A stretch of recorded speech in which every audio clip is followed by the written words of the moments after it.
Right, okay, I think we are on. Excellent. We've got about 5 minutes before the Atheist Experience starts, and greetings to anybody that's joining me.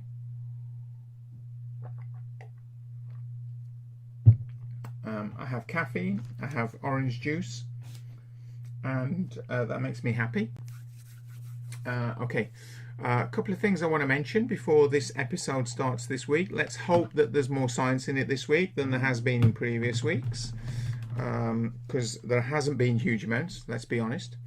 I just need to switch across. I am slowly charging up all of my controllers for the Xbox and the PlayStation 4. I do not have a PlayStation 5 because I am not convinced that it's worth the money at the moment. Okay, so there we go. A couple of things I want to mention. First of all, reading. I am, what can I say? I am what I am, which is a completely irrelevant comment. The point I want to make, I'd like to make, is that I actually think that reading, I'm an educator, among other things, and reading is really important. So if you're not into reading, then why not? You should be. Reading is really important. I'm personally not interested in whether you are reading comics, newspapers, novels, classical kind of novels, fantasy novels. Don't really care what it is as long as you are reading. Reading has so many benefits. It increases your exercise of your imagination. It increases your vocabulary. It's just so good. I'd like to share a few examples of a couple of authors that I am particularly interested in. So I'm going to switch across now. I'm going to shove myself down. There you go, and you can see that in the background there we're waiting for the Atheist Experience. I've only got 2.5 minutes, so let's try and make this relatively slick. What am I doing here? I am going there, and I'm going to drop this one across here. Okay, now this guy is called, let me just check that you're seeing this okay, and you are. This guy is called Raymond E. Feist. I hope I'm pronouncing it correctly. He's absolutely amazing. He's one of my favorite authors. He has written a book called The Magician. That was the first one. It's a series of about 36 or 37 books. They are absolutely amazing. They are incredibly immersive. I've met the guy. He is, or appears to me to be, an amazing guy. I've had a conversation with him and told him how wonderful I think he is, and he's very humble. And he's definitely, if you're into kind of like sword and sorcery and fantasy, that sort of thing, I play Dungeons and Dragons, so you get the idea. If you haven't invested time into him, it is definitely worth reading Magician. And I'm going to leave that there.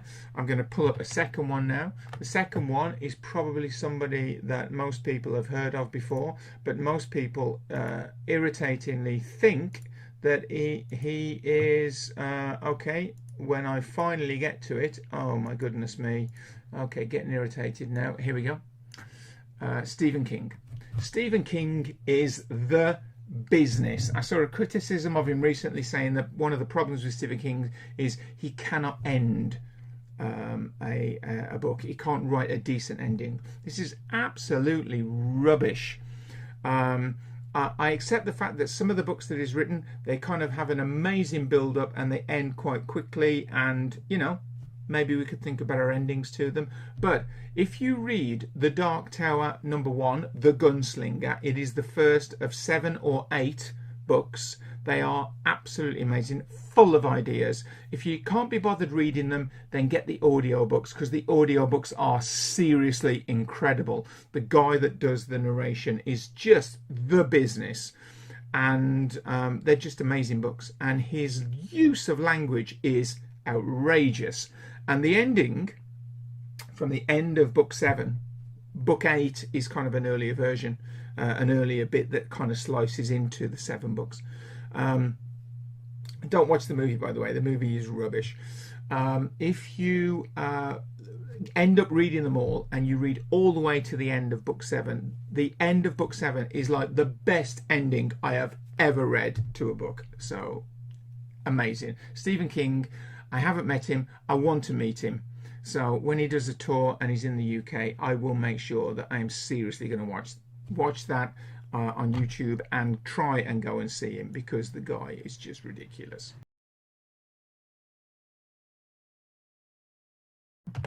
And this life, these moments that we have, really are all that we have. I find that sort of imbues my life with a greater sense of purpose and also you can hear urgency. me now. I'm less likely to feel good about sort of wasting my time in light of the idea that this life is what I've got. So if I've got opportunities to get out into my community and do stuff, or to try to make someone's day better, volunteer, whatever the case may be, I better jump on it, because this isn't the warm up. This is the entree here. We're living it. I don't know if that helps at all. It's the real thing. It helps. Which was so a band much. in the 70s. So the screener said that I'm calling from Maryland. I actually drove from my home state, Virginia, to my boyfriend's house in Maryland, because my family is extremely Christian and they don't leave me alone anywhere. Okay, I'm going to stop there and I'm going to jump in, because this has nothing to do with science and religion, but I cannot resist this moment. I'm really sorry if this annoys anybody. How is it that people can literally take their child, the thing that they created, the thing that should be the most important thing in their life, and because that child, that creation, has an idea that you don't agree with, and of course I'm thinking the child doesn't accept God, the God proposition, but the parent does, you could then turn your back on them. How does that work? How is that even conceivable? What kind of thing does that say about a parent, that you would literally disown your child because they don't believe what you believe? Anybody that's watching this that believes that thinks that that's the right thing, should be ashamed of themselves. And if you're not ashamed of yourself, then shame on you. Is extremely Christian and they don't leave me alone anywhere, because I still live at home and they don't respect my privacy at all. But while I was driving here, I was listening to the podcast. I listened to the Atheist Experience on Spotify, and I was listening to the episode from last week, and there was a caller who called in and said that he said, I'm so sorry, I lost my train of thought. That's all right. It wasn't about science, unfortunately. He was talking about living in the moment, and right, he said that after you pass away, what's left of a man is his reputation. And that really helped me as well. Like, I thought about it a lot. Like, I want to be a good influence in other people's lives, because my family and my community has always put so much negative stigma on atheists, of like, atheists are these angry, bad people that are horrible, and they're what makes the world terrible. And I'm sitting here like, does that include me? Like, I'm over here. You're talking about me. Yeah. No, and be prepared for that. It's in my experience, it's rare for people to engage with me as an individual atheist with individual beliefs. It tends to be easier for a lot. Every car we get in is Whoa, playing what happened there? All the songs were okay. Sorry, guys. That objective stupid. Morality. So if my goal is to have, it's not out of disrespect. Whoa. Sorry, guys. Okay, I messed that up completely. Let me go back to... You're going to be fine, Cameron. And because I wanted to make the point... Gosh, okay, sorry. That got messed up completely. I hadn't realised how far we were behind the live show. The thing I would like to point out is the point that Cameron is making. I agree with 100%. I think we only have one life. We need to make the best that we can of this life.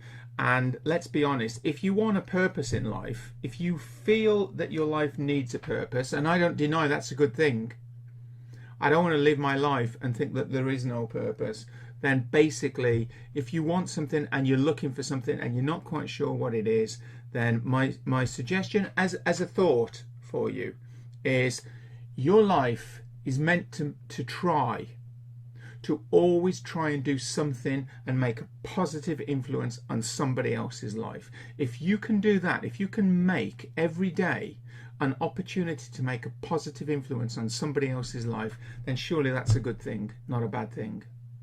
And you will be living a good life without the religious bullshit. You will be helping people for no other reason than it's the right thing to do. That's it. That's the only difference. And so, you know, it will take some time, but they will see that you are good. Live your life, show them the purpose you're living, grab the moments. What Kenneth said is so true. And if you haven't looked into what I'm doing, the Dying Out Loud stuff, follow along. Go to Indeed, look him up. Look Dave Warnock up, and listen to some of the stuff. He's a special guy, as we all a lot are. about the moments, and that this life Genderless is the one guy. life we have. How many times do and we that we have to make tonight? the most of it, and we are the ones that are responsible for that. And if we don't like the story that our life is writing out, then rewrite it. Write your own story, and you're gonna be fine, Cameron. And your family and friends and those who are questioning you and giving you a hassle, they're gonna calm down a little bit as time goes on. I think. I hope. Thanks, Georgie. I do love you. Yeah. Is there anything else we can help you with, Cameron? No, that's it. You guys answered my question and did so much more. Sweet. Thank you, Cameron. I would encourage you to check out, especially that the private fan group, the Facebook group. That is a group that is really designed for people who aren't out atheists to still be able to find a community, and without sort of broadcasting who they are all over Facebook. So you are so far from alone. There are so many people who are in the exact position that you are in, and if you would like to talk to some of those people, that's a great place to do it. Thanks for the call, Cameron. Thank you guys so much. Awesome. Have a nice day. Have a great day. All righty. Bye-bye. Wow, she was really nice. Awesome. She's just getting started on the journey of truth and reality. I love it. I love it. I love it. I love it. I love it. That's rough. I mean, I remember back in the day when I was smoking exactly that same stuff. It's hard. But if you're watching this too, if you're in Cameron's position, bad moral arguments from atheists. Guys, I like that you treat people with respect, so I have a lot of respect for you guys. So. Oh well, thanks, Joe. Yeah, I wanted to. That's normally I'd like to go for, preceded by not respect. Yep. Come on, Joe, don't let me down. So you talked about, you said, and I asked you, are there things that are like really wrong? Is there this objective right and wrong? Yes. And what would you? Is there an objective right and wrong? Yeah, so my position is one that you'll hear from a lot of folks in this community, where I would say that with respect to certain goals, we can make objective decisions about the effects of our actions and arrive at objective morality. So if okay, I'm going to say I'm going to jump in here and just say, and I will go back a second so that we don't miss any of this.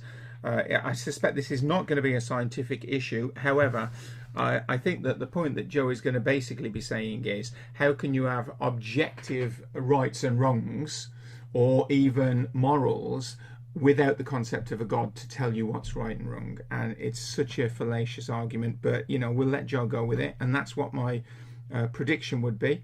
And let's see if I'm right. About the effects of our actions and arrive at objective morality. So if my goal is to have, you know, a healthier community and to support my family and to sort of promote happiness and well-being in my sphere of influence, then there are objectively better and worse ways for me to go about doing that.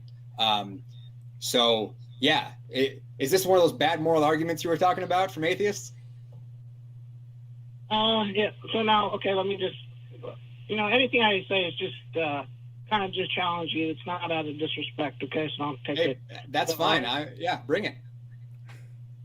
Okay, so now what if I don't share your goals? Tough shit. Well, like what would be an example? Okay, let's say, so you're saying we have to agree on something, right? for there to be. Well, he used the example, Joe, of if he wants to have a healthy and happy community and get along with his neighbors, for instance, then there's certain sets of behavior that are going to contribute toward that. Absolutely. And so if you're, are you suggesting that you would not share in that goal of having a happy and healthy community and neighborhood? No, that's not really my goal. So let's say, are you saying that's not his goal? Well, let me try this. Saying, let me see if I can get in front of what I think is about to happen. So by analogy, let's talk about health. If you and I both want to be healthy, and you think that the way for you to be healthy is to go to the gym and get super jacked and tan, and my goal for healthy is to be able to, run a 4-hour marathon, would you agree that we're both trying to be healthy? I just don't think that's analogous to morality. Oh, go with it, Joe, because he's not. Follow me here. So, you haven't said would you anything agree yet. that we're both trying to be healthy in that scenario? Sure. Can you hear the sure there? Because Joe is now worried about the fact that whatever argument is going to be used based on a logical series of steps which make sense, that he's going to be led down a garden path to a point where he can't justify his position. Why can't you just follow the logic, and scientifically, why couldn't you just follow the evidence and see where it leads? Why do you have to look for a trap?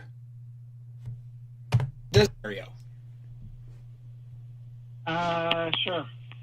Does the fact that health as a concept is open to interpretation make it not useful? Well, that's a bit vague. No, I just don't think it's analogous to morality or anything you're saying. I think. Let me try. Like you're saying we have So let him get off. goals, and you have your goals, and let's say the rapist or the sex trafficker or the child abductor or the killer or the sex thief trafficker or the child person who abductor. steals Wow. people's identities on the computer. They have their goals, right? Well, yeah. Well, but, so here we. let's- Let's dig into this. So if in my neighborhood you've got on my block a dozen families, and 11 of those families you've got people who think that the best way to be happy is to work their jobs and take care of their families and volunteer with their time and give to charitable organizations and go to church and whatever. And then there's that one family where you've got the guy who thinks the best way to be happy is to, abuse other people in some way. If we're talking about maximizing happiness for the largest number of people, that guy is... That's not what we're talking about. We're talking about morality. Oh, maybe it would be helpful if you define what you mean by morality then. Yeah. Let's okay, go with, Joe's let's bringing start in with that, morality. Joe, you said bad moral arguments from atheists. Let's start with a good moral argument from a Christian then. Yeah. Or a theist. What is that position there? Well, I think if atheism is true, and meaning God doesn't exist, and naturalism is true, Okay, he's ignoring Dave's. I think the only real thing that you could honestly go with is moral nihilism. I think that's really, I think you could say, that like Kenneth is saying, make up his own moral values, and we all have to agree on this. But you're kind of just saying, this is how I want to live, and that everybody's got, Well, no, but I'm asking That's you. not what he asked. Yeah, what do you Sorry, think wait a minute, morality Joe. is? Yeah, I'm asking you give me your good moral position as a theist as opposed to the bad moral positions from us atheists. Yeah, what do you Give think me the morality good moral position. You go. I'm giving you my thoughts. I'm saying if God exists, then I think you can have objective moral values. I think if God That's doesn't not the exist, That's not an Such answer to as Dave's what? question. Right. You're not telling us what morality Such is. as Joe. what? Give us some moral Can I positions that you want to. Yeah, let's really be clear here. So if God exists, what is morality? what is morality? That there are objectives about things that are actually right and wrong. Such Okay. as. So you're saying that morality is the set of rules of what is Kenneth, right I or think wrong? really you need to let Dave deal with this. No, I didn't say rules. I think you said rules, but I think that you can have that people have intrinsic moral value, and that there are objective things that are bad, such as wrong, such as murder or rape or that. I think if God does not exist in naturalism, I think every person can just make up his own opinion. I don't think anybody has any moral obligations or duties. But are you talking about sort of the why, though, behind things being right or wrong? Is that what you're getting at as far as what morality is? I think you need something to ground morality. That's And not what you I think asked you. that thing is God. I'm asking you really specific questions for a reason, because it helps Kenneth, to carry the please conversation let forward. Dave So deal with this. Let's just go with your scenario. If God exists, then what makes something right or wrong? Because isn't that what morality is? For a theist, I would say probably it's just in God's nature, God's commandments. I don't, it's a difficult question. I agree, but I think under it's atheism, not a I difficult think question. Not for a you have theist. to logically be a more nihilist if you're going to be honest. What if my goals are different from God's goals? What if God's that guy on the block who wants to hurt people? Right, then you'd be doing something wrong, wouldn't you? Okay, so That's it. That's the opening. let's say that, I'll just pull up an example of something that, would never ever happen, right? Like, say God told me he wanted me to kill my firstborn son as like a sacrifice to him or something. And He would never do that, Joe. right. He would And I never was do that. like, I don't think that that's a good idea. I don't want to do that. That doesn't sound like it's going to carry me any closer to being a happy person. It's not going to be good for my kid. So no, I'm not going to do that. Am I doing an immoral thing? That's a good question. I mean, that's Thank a you. hard question for me to answer. Now, Not let's really. say God did. It's not an hard now, question at now, all. Let me turn it around. Whoa. Let's Okay, say okay. that I'm going to stop God that there. doesn't exist, and all Okay. there is. Because Joe's being a bit of a dick now. If someone said to me that what I think you should do is kill your firstborn child, which is in this particular case my son. Okay, you can probably guess what my answer would be. Nobody can convince me that that is the right thing to do for the benefit of everybody. I cannot conceive of a situation where the needs of the many outweigh the needs of the few such that my son had to die. That's bullshit. And in the particular context that they're referring to, of course, which is the story in the Bible, the story in that fabricated piece of fiction, that's absolute rubbish. So it isn't a difficult question, really, Joe. It's just that you can see that leads you to a point where your argument falls apart. I'm surprised they didn't go for the slavery issue, but there you go. Now let me turn it around. Let's say that God doesn't exist, and all there is here, and you rape or you kill somebody. Are you doing but an why immoral would you? thing? Why would you be doing Are that? you morally obligated to help person and not hurt a person? Because the guy who rapes someone or kills someone, they're benefiting from that, right? Who's benefiting? Who's benefiting? Who said Joe that? is just If we have a full society, of- if we as a species, You don't think we're- the I can't say that. rapist or the killer is doing it for a reason? Joe is I think they're doing it for a reason, just, but I would argue that it does not benefit them. No. not in a good place. Are you? So, Or Joe, anyone. wait a minute. Joe, hold up. Joe. So it's clear that you're coming from the position that without God as the moral lawgiver, that we're all just nihilists and we do whatever's right in our own eyes, and there is no right or wrong or good or bad. That's what you're trying to say, correct? That's not what I said. I didn't say you are anything. I said the logical position, which I think comes with being Joe doesn't understand atheist. logic. Not you specifically, but if atheism is true, I think that's the logical position. It's not at all the logical position. I'm sorry. You're just, it's fucking wrong. I mean, look, because I Kenneth, don't shut believe up. in God, but there's nothing. You're saying that because I don't believe in God, let's just personalize it, that I'm going to go out and rape and kill all the people I want. In fact, I do rape and kill all the people I want. You know how many, like Penn Teller says, that number is zero, because I don't want to do that, Joe. And I'm an atheist. So the fact that I'm an atheist and I don't have God looking up. Shut up, Joe, and listen. The fact that I'm an atheist, that I don't have God looking over my shoulder, you're not listening, Joe.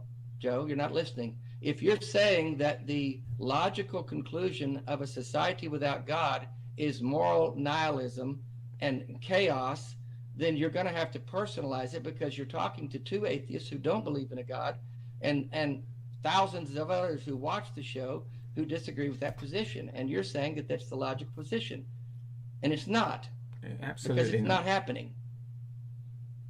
Well, I think it is, but You did. I mean, here's the thing though, because Well, let's have the evidence, if your Joe. position is morality is whatever's going to make God happy, okay, then you're in trouble because I I didn't say that either. okay, well, or whatever is consistent with God's nature. Is that better? Yeah, yes. I'm not. Okay. It's a hard question, yeah, but.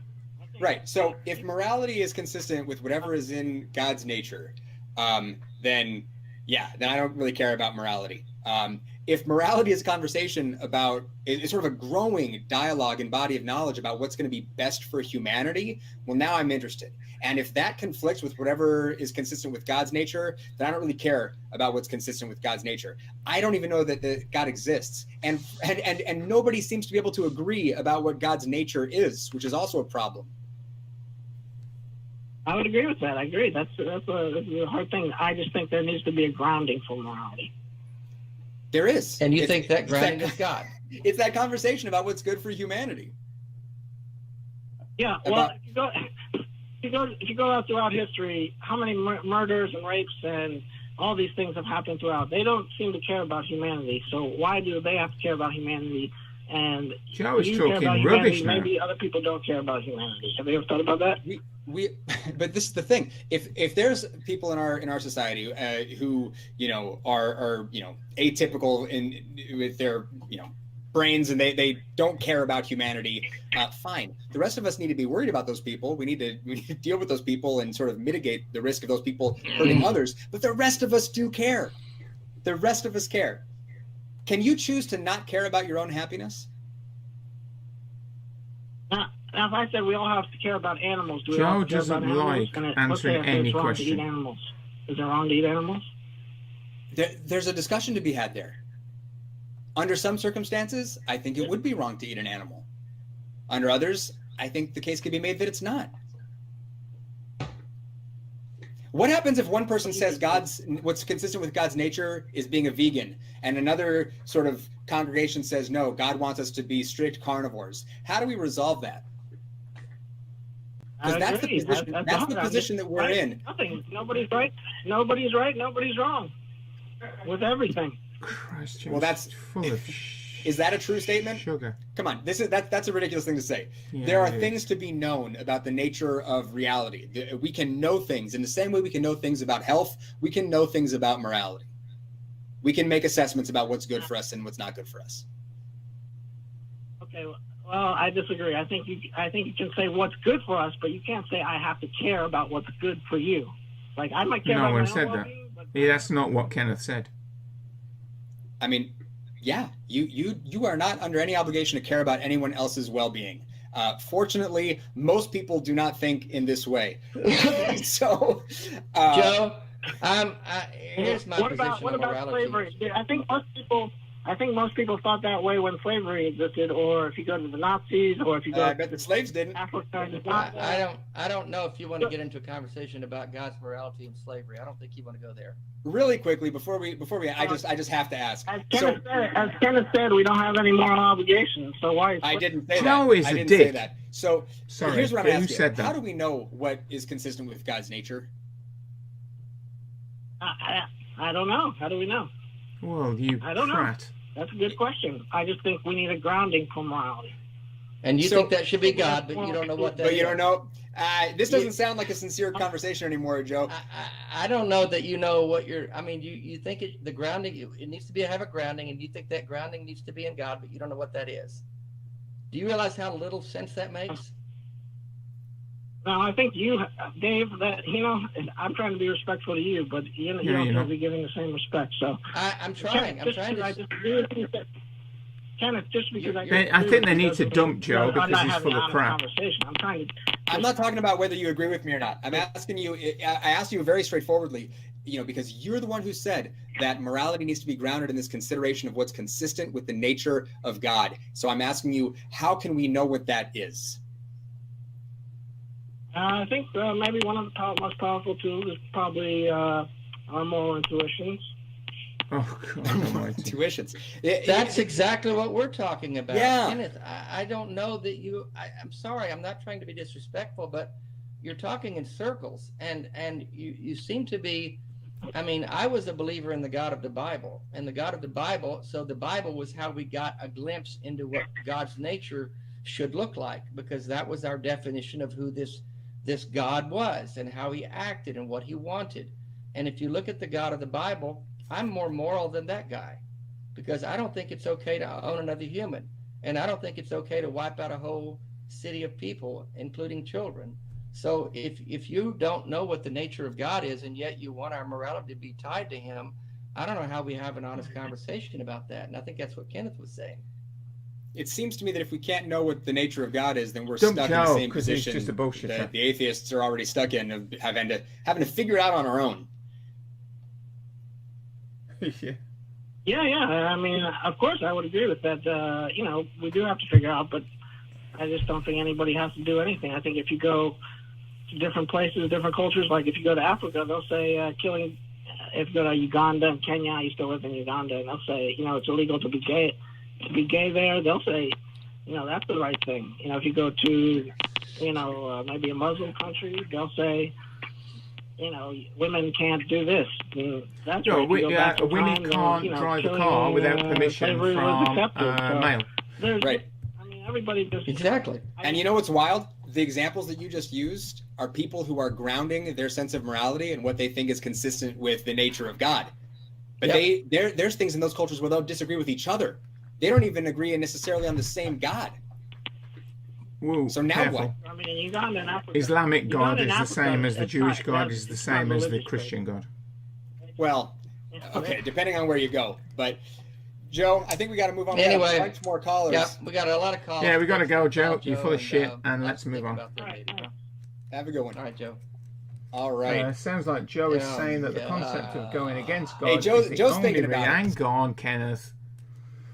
Sounds like Joe is saying that the concept of going against God is the only reason not to do terrible things. Yeah, I mean, and what a terrible thing that is, because how do you decide what's going against God? I mean, the only reason that you could form that judgment of what's against God, presumably, is to read the Bible or the Quran. If you take basically the Old Testament and the New Testament, that includes the Jewish Torah, and you know that includes the Jewish and the religious books, and then we've got the Muslims with the Quran and the Hadith, and which is their interpretation of what God means, and that's just a book. And it's full of clearly immoral things. Like, what parent would accept the fact that if their daughter was raped by a guy, the argument for your position is such that you should have to insist that the person that raped your daughter has to marry her? How is that in any way a position to take? It's certainly not the position I would take if someone raped my girl. And so just the idea that the morality of a person comes from God, comes from what is written in one of these books, is okay. I'm going to change that. The idea that your morality comes from a piece of something, I'll call it text, that was written thousands of years ago by illiterate people by comparison with today, is just absolute crazy. And anybody that thinks that is in a very weak position when it comes to talking about morality. I'm not going to say they're wrong. I just think that they've got a massive hill to climb if they want to talk about the issue of morality. So let's move on and not worry too much about Joe, who was a bit of a dick. I guess. All right. Richard in Nevada. How the heck are God. you? You want to talk Okay. about the note Richard. we have is a little Short for confusing. It says shorthand for spontaneous Richard, generation dick. is that life can generate from non-life and all life has genetic code, which proves it is illogical. I'm not sure what that means. Richard, maybe you can clear that up. We might first. hit a bit of science here. Well, you pretty much hit it in a nutshell. Spontaneous generation is a garbage mouth lie. Life cannot derive from non-life. Okay, and I'm assuming that Richard here is has a PhD, a doctorate in biochemistry. Or maybe what Richard has done, I'm kind of jumping in here at the beginning of this to give my position as a kind of a prediction or a vision of where this might go. I'm assuming that Richard has either a PhD in biochemistry, or maybe the alternative, he's read or heard what a pastor has said to him, or something on YouTube, or he's read a popular book, kind of like the big boys book of biochemistry, and he now feels empowered to talk to the world about biochemistry. Life has a genetic code. Because we've actually What is done this spontaneous experiment. generation? What? Can you help me out? What is spontaneous generation? Life coming from non-life. Okay, well, Okay. how do you Okay. define life then in that All right. context? So what is the point you want to make or the question you want to ask? I'm sorry, go ahead and say it. Say it again. What's the point you want to make or the question you want to ask? Well, I just want to illustrate that life cannot come from non-life, that all life has a genetic code. How are those two things related? The two ideas that you're referring to. You're talking about abiogenesis on the one hand, and you're talking about information being contained in our DNA on the other. What do those have to do with each other? Well, actually, the thing I would really like to talk, I just wanted to Okay, right. I'm just going to throw it out there. Richard has got a problem with that particular question, so he needs to divert around. Let's take the water course of the least resistance and just ignore the question, which is the path of least resistance. point. Well, actually, the thing I would really like to talk, I just wanted to point that out. I just wanted to point out which is extremely obvious. But the thing I would really want to talk about is what I was talking about last week, that if evolution was somehow proven. I thought this was the guy. Richard called in last week. He was a dick. I mean, he was Richard last week, and he's Richard this week. Really want to talk about is what I was talking about last week, that if evolution was somehow proven false, by default actually proves God. That's a logical conclusion. No, it's not. Oh, you called in prat. last week about What that, is right? wait a minute, what does evolution have to do with abiogenesis? See, now you're just deflecting. I asked you, I'm just trying to illustrate one simple I point. don't Is all agree. I'm not trying to deflect, I've just answered one simple point. Okay, what's the point? No God, evolution has to be true. If evolution were somehow proven false, then by default actually proves God. Okay, a really simple way of arguing that Richard's talking rubbish here is just to say that it is entirely consistent within a fabricated make-believe God that God allowed a universe to be created which would develop through a set of rules, and those rules would create a process of mutation and natural selection that would create a situation of the evolution of a species, the creation and then the subsequent evolution. And we believe that that is actually what is happening, that those processes are occurring, and they are occurring in conjunction with a set of rules that determine what can and cannot happen. And all you have to do, if you want to keep to your belief of God, is say that God created those rules that allow that to happen. There is no inconsistency there with the fabricated idea that there's a God. You can believe anything about God you wish. You do not have to dump science at all in order to believe in God. The problem that you have in believing in God and accepting science is the fact that you have to accept the fact on faith that God exists. That's it. In other words, God exists and I don't have evidence. Faith is the acceptance of an idea or a proposition without evidence. That's defined as being irrational, but that's okay. You're allowed to be irrational. Everybody is allowed to be any way they wish to be. but that's not inconsistent with the irrational position of believing in a God.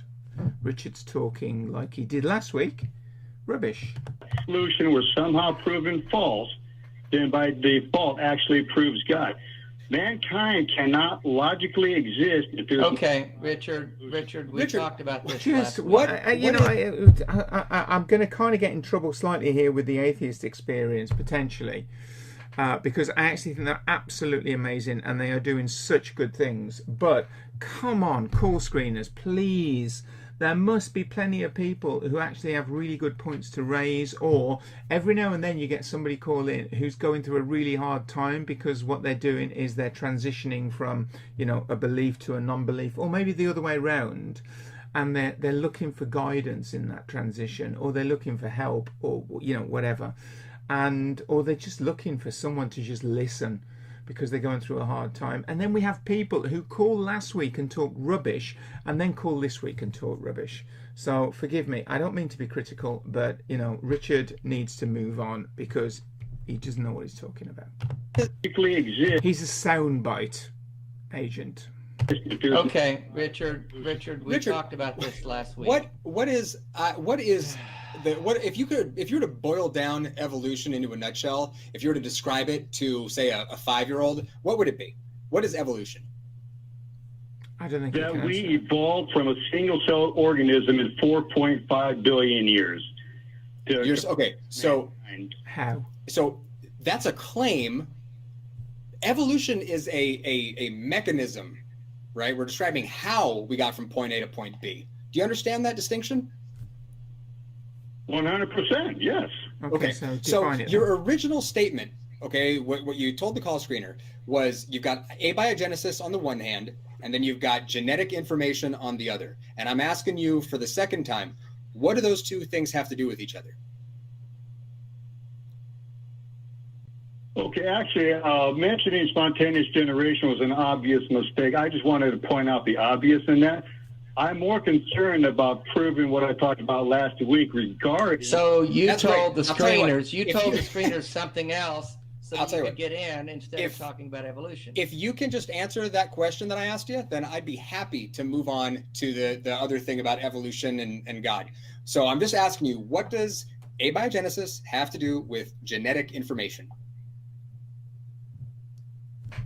Now, I should point out, if anybody's thinking that they're being pretty aggressive here, that in the past Matt Dillahunty has actually pointed out to people, if you say one thing to the call screener and then you come on and talk about something else, and you basically turns out that what you've said to the call screener is just something, anything to get you on the program, but then you just switch, he'll dump you.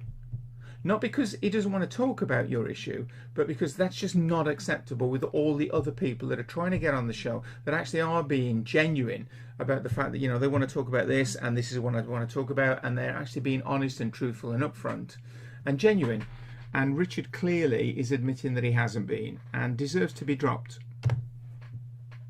I don't understand the correlation. I'm not a scientist. I can't explain that. Oh, and there you go. That was my first point. He's not a scientist. So all you're trying to do is deflect right now? No, we're not. That's what I'm not. you're Listen to trying me. to do. Listen to me, Richard. I'm not trying to deflect, and I would. Ooh, jump in, Dave, Okay, because Kenneth is blocked. Are you there? Are we Urge there? you. I saw that information.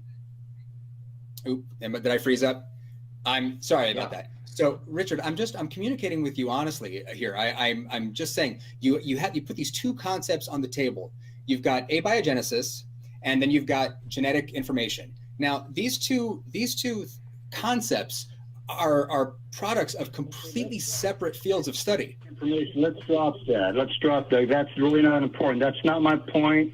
I was just trying to point out. No. I'm gonna tell you why it is important. Okay, because you touched on it. All right. You said you're not a scientist. Neither am I. Dave, are you a scientist? Nope. Awesome. So, what are we doing here, Richard? If you are not a scientist, if you don't know what you're talking about, then what are we doing here? Because I've heard scientists claim all life has a genetic code. Okay, I've heard scientists say that. Okay. How did we get there? Life has a genetic code, and it seems to be true. Apple seeds cannot produce apple. I mean, apple seeds have a genetic code to produce apples. Orange seeds have a genetic code to produce oranges. Let me try helping out. Because an analogy that I think might work is language. Okay, so the way that languages develop over time. Do you understand that English today is not what English was 1,000 years ago? Yeah, I understand people like to redefine words. I understand that. Oh, Richard. That's the world Just in which let me completely true to his name. Let me Dick. That's let me just jump not. in. You froze up again, Kenneth. Richard, I was on the call. I mean, I was on the show last week, and I remember you calling in. It seems to me, I'm just going to say this, that you told the screeners something that you really didn't want to talk about, but you didn't want to mention evolution again because it probably wouldn't have gotten you to the call. So you're trying to put something up to the screeners that you're really not talking about. You want to talk about evolution not being true, and then you want to claim that if it's not true, by default, God created all life, and that creation is true. And you said that last week. I will be forthright. Pardon? But like I said, the reason why I mentioned spontaneous generation is to just point out an obvious point. But that's really not that important to me. What's more important to me is if evolution were somehow proven false, the operative word. I know. If it was somehow. I know that's important. I know that's important to you, but it doesn't make it true. It doesn't make it true. You could prove evolution false tomorrow, and that doesn't by default jump us to God creating Adam and Eve in the garden. You don't get to make that leap. What would it take in your mind to prove evolution false? Again, you're missing my point. I'm not trying. I'm just saying if. You need to understand what I'm saying. If evolution were proven false, by default proves. Okay, let's do it. Let's say it. Okay, so right now, evolution's off the table. We have no idea how we arrived at biological diversity here in planet Earth. Now what? Okay, I'm sorry. Say that again. I'm saying, okay, so we'll take evolution off the table, okay? Let's just say we have no idea how we arrived at biological diversity here on this planet, okay? Now what? Go ahead and prove there's a God. Well, you have to understand that human DNA is extremely complex. Richard is such a dick. Okay, absolutely clueless. I'm afraid it is exactly the point that I made earlier. Sometimes reading the big boys book of science knowledge is a bad thing. It does not give you the knowledge with which you can then go forward and spread the good news about science. Richard doesn't know what he's talking about. What Kenneth now is saying, okay, let's just imagine that evolution is not correct. Evolution and natural selection is not correct. And basically, how does that allow us to get to a God? And the answer is, it doesn't. The answer is, how do we end up with the genetic diversity that we have on the earth? The answer is, well, we don't know. And that is a phrase that theists just hate. Well, you have to understand that human DNA is extremely complex. It's more complicated well, I'm than not sure any that Richard computer knows ever that. built. Understands so if there's no God and there's no evolution, logically we cannot exist. It's illogical to suggest otherwise. It doesn't understand so I logic want to point either. out what you just did. You're saying, so evolution's off the table. We have no idea how we got here with our complex genetic, code, for lack of a better word. So hang on, man. So what you just did was you said there's an extremely complex thing. We don't know how it got here. Therefore, God. Do you see that that's what you just did? You're not understanding what I'm saying. Okay. Oh, run it by me yes, again. we are. And Run it we're by me tired one more of it. time. Not exist, and evolution is not true. How can we logically exist? Anything you say will be. That you is go. exactly what Kenneth Okay, said. so I'm telling you, this is so simple. What you're saying is, if evolution isn't true, then we don't know how we got to biological diversity on planet Earth. Therefore, because we don't have an answer, we're going to shoehorn in God to fit that gap in our understanding. God goes where the gap is. It's like there's probably a name for this. God of the Gaps? God of the gaps. Gaps. Have you ever heard of this, man? I'm not trying to be a dick, but this is textbook what you're doing, Richard. Love comes from God. Evil and confusion comes from the enemy. Boring. And It's Okay, just really Richard, boring. Richard, And Richard, David we're had gonna enough. be done with this. First of This all, was fun. I'm gonna hang up on him, Kenneth. But first of all, I Richard, already you got called in.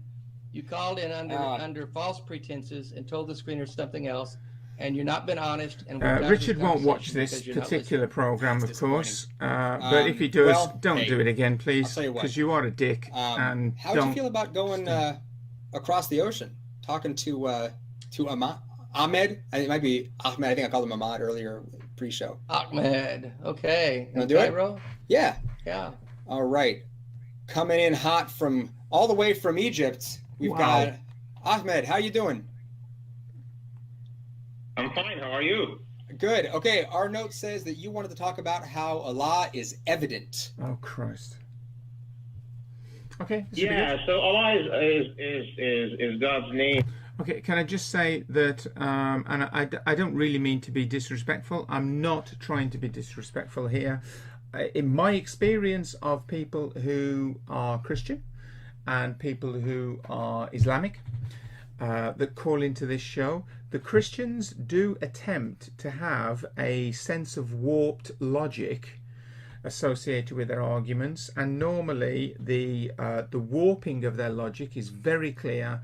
They just don't want to accept it. They've normally got their preamble written down. They don't like to be deviated from it because they literally write it down and probably read it out, and their messed up logic is very clear to see. The difference between those and people who follow Islam is that in the Islamic world, it is very unusual to have your arguments challenged. Like, for example, in the UK, in London, we have this place called Speaker's Corner, which is on one corner of Hyde Park. And anybody can stand up there on one of the platforms and preach anything they like. They can say anything they like, and no one will... They can basically, preach anything, and people will listen to them or ignore them or challenge them in their views. It is actually quite an interesting idea, and I assume maybe it happens in more countries that are enlightened as well. But I genuinely don't know. But in an Islamic country, that just doesn't happen. If you stand up in Saudi Arabia and start preaching about the fact that the concept that Allah is bullshit, that kind of thing, you'll be put in prison. People will grab you and take. Never mind the fact that the general public might literally attack you. You can't do that. So consequently, the people that are putting forward their Islamic view, and in particular the priests, the imams, they're not used to being challenged because no one has the presence and the protection really to be able to challenge their views. Consequently, when they call into a program like this, their arguments are stunningly weak because they're not used to those arguments being challenged by anybody. So we'll see whether this pans out. Go for it. Yeah. So Allah is God's name in the Arabic language. So We're familiar. Yeah. Mm-hmm. And you guys are Infidels. taking the position of atheism, and one would take the position of atheism or agnosticism if he says that he does not see or does not find obvious evidence for God, and I think that this position is not reasonable. Okay. Okay. So where do you see the evidence? Okay, so let's agree on some premises first. So God would be a conscious being, an underlying mind. Would you overarching all over the universe, right? You would accept that. I'm willing to run with whatever definition and attributes of God you want to use, my friend. Yeah, define Allah in your terms and in your experience and worldview. I would just focus on this attribute because God is not a material being and is not part of this universe. What does that mean? Obviously, he has will and he has intent and he has a plan. So he is not of this universe, which begs the question about the concept of other universes. He has will and he has intent and he has a plan. So I would focus on the attribute of the mind. All right. And okay. So how is that evident? There's an immaterial being that is not part of this universe that has a mind and everything that comes with having a mind. Are we on the same page so far? Yeah. So we look around us. We are in a material universe. We have creatures other than us. Those creatures are biological creatures like animals, like insects. Like animals, because we're not an animal. And those creatures, let me ask you this question, for example. When you look at a beaver, for example, okay? When you look at a bee, for example. So a beaver would build this. This is going to go dam. so bad. A bee would build those hexagonal structures that they call home. A bee would go and find flowers, and it will signal through dance to its Boring. comrades Get on with it. Yeah. to come and find the pollen. Can you give me an explanation how a beaver understands what a dam is, how a beaver would construct this design with all its sophistication?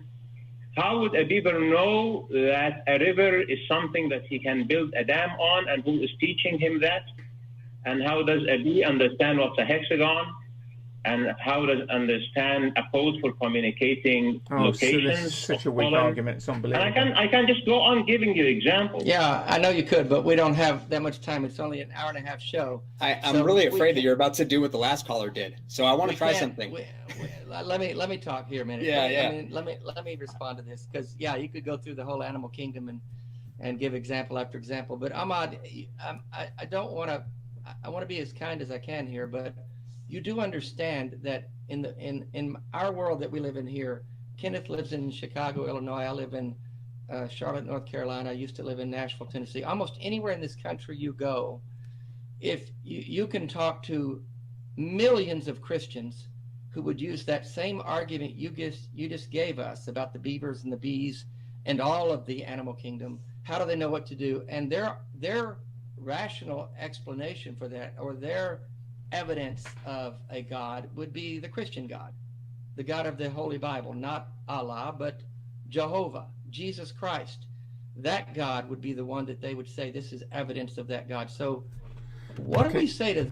Can I just say, if you don't know, and forgive me if you do, because I'm kind of like telling you something that's wasting your time. If you don't know, the Allah is the same God as the Christian and the Jewish God. So it's the same. However, in Islam, Jesus Christ is not a God. That is a terrible, terrible thing to say in Islam. Jesus Christ was a prophet. Jesus Christ was the only person that has ever existed that never died.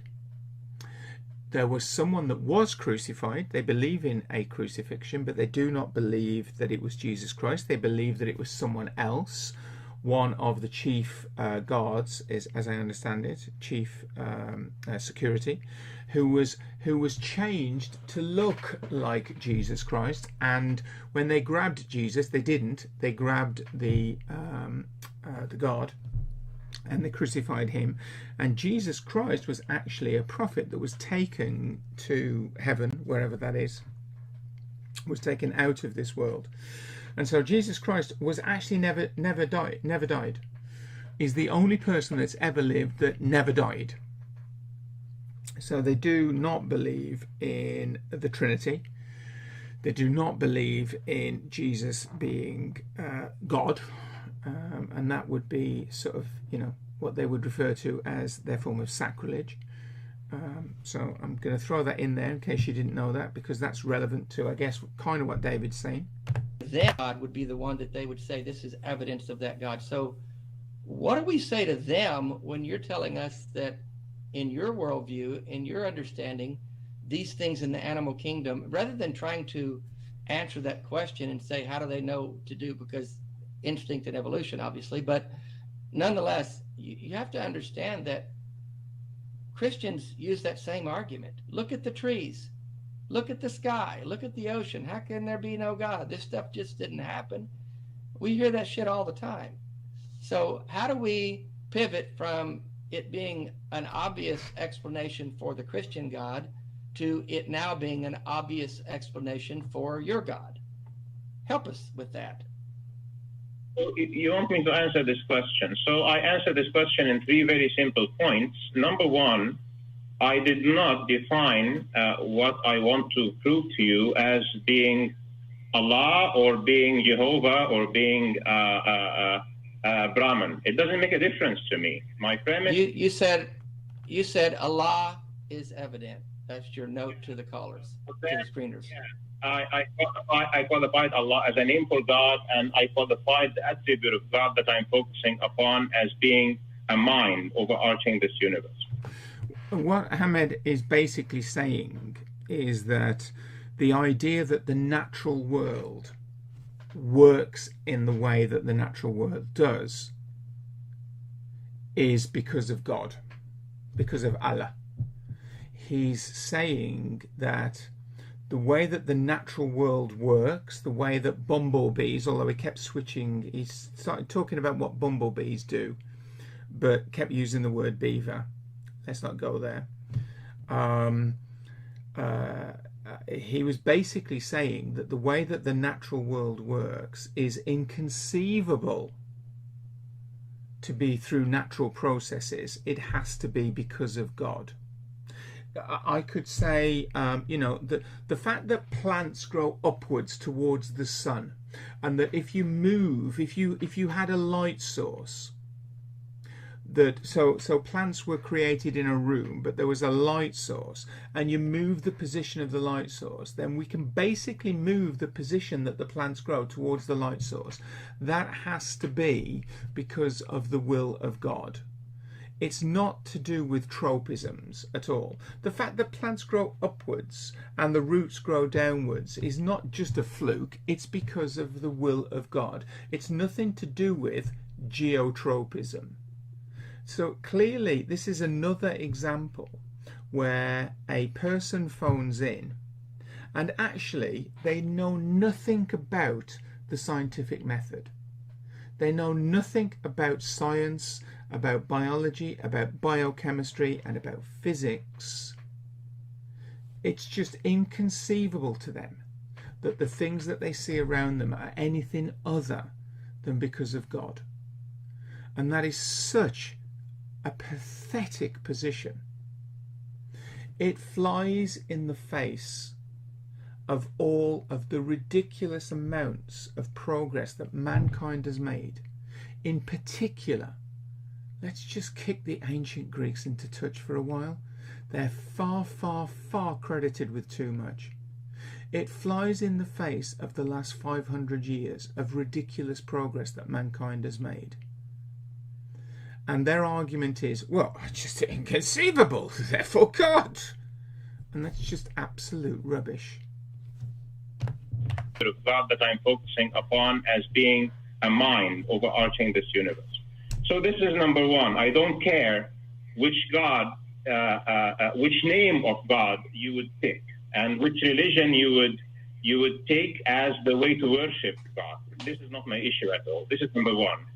Number 2, for Muslims, we accept that Yahweh, or in English you call Jehovah, is Allah, and we accept that God the Father is Allah. And according to my reading of the Hindu religion, I accept also that Brahman is Allah. And I accept, actually it is part of my belief that there is only one God, and that he did not leave any specific community on the face of the earth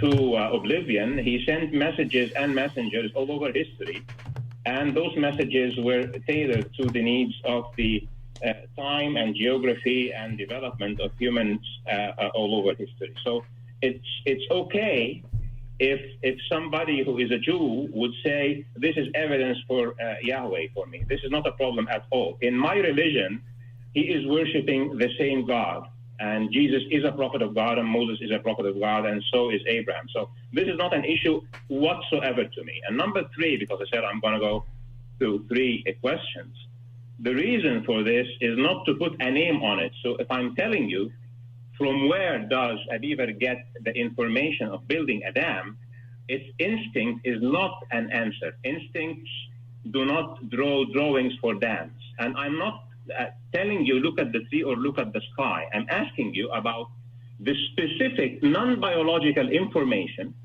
that are needed to build a dam, the specific geographical information that a bird, for example, uses for migration, the specific understanding of sign language. This is boring, which is guys. a sophisticated thing that a bee uses to communicate a GPS location for pollen. This is non-biological information. If you call it instinct, fine, great, call it whatever you would like. This is just a name tag. What is this information? Because are sources of information. And we go back the absolute mind. So if you believe that there is no God, this is just material, where is this information emanation to each and every single living creature in the animal kingdom, as you say, is coming from? And there you go. That's the key point. His argument is the argument that Kenneth used with the previous callers, which is basically their position is, well, I can't imagine that this kind of works. This can't be because of anything sort of weird. I just can't imagine it, therefore God. Okay, so, Kenneth, you take it. All right, a couple things. One thing that came to mind with everything that you just laid on the table was I'm wondering, just very briefly, if you are aware that there are groups of people, there are tribal groups that have been discovered around the earth, you know, by researchers, anthropologists, who have no God concept whatsoever. Are you aware that this is a thing? I'm aware that this is a fact. This is also part of my religion, that some people who would receive a message, some people might separate from them, and they would alienate themselves from their people, and they will forget the message, and new generation will have no concept of it, and God pardons them. I'm not talking about the message. I'm talking about there's no concept of any kind of a God whatsoever. This is also not my issue. My issue is those guys. All I asked is if you're aware of that. That's all I'm asking. I am aware, but okay, all right. I just a thing I wanted to touch on, just because it sounded like earlier you said that God has visited everybody on earth with a message. So I just wanted to get that out there. So here's where we're at. You're talking about behaviors. Okay, you're talking about what you see as complex behaviors in the animal kingdom. Now, as far as I know, every single one of these creatures that you're describing that behaves in a certain way has a brain, has a nervous system, has senses with which they interact with the world around them. Okay, as far as I know, everything that you're describing as non-biological is, in some sense, reducible to things that are happening in these creatures' bodies and brains. I'm wondering how you respond to that. I respond to that from my background. So I'm a communications and electronics engineer, 30 years experience with information systems. Okay. I can tell you that the most sophisticated brain. This is really frustrating and actually a bit boring, guys. The human brain does not inherit any maps or any dams or buildings or electronics or circuits just by being human. We only inherit physical traits. When we want to know how to build a building, we go to school. The source of information is accumulation of knowledge, and it has to be delivered to you through education. Anybody that says that has never had a pet. And you get education from another mind. It's either come on, Dave, jump in, because this is getting tedious. And I feel your frustration. This thing of not getting knowledge programmed into them for a reason that I can also explore with you. Where does every single living creature on earth get its information to be able to live its life from? Okay, and I can answer Hamed's position on that. I don't know, therefore God. Designs, strategies, plans, ideas about very accurate ideas. Yeah, we get it. Okay, we don't need all the examples anymore. So, I mean, what you're doing is you're pointing to what you look at as you're smuggling in the idea of design here. you're talking about complexity. Okay. You're talking about complexity in the natural world and saying, without a God, how do we explain it? You're doing precisely what the previous caller did, where you're saying that if if we can't explain where stuff came from, then it must be God.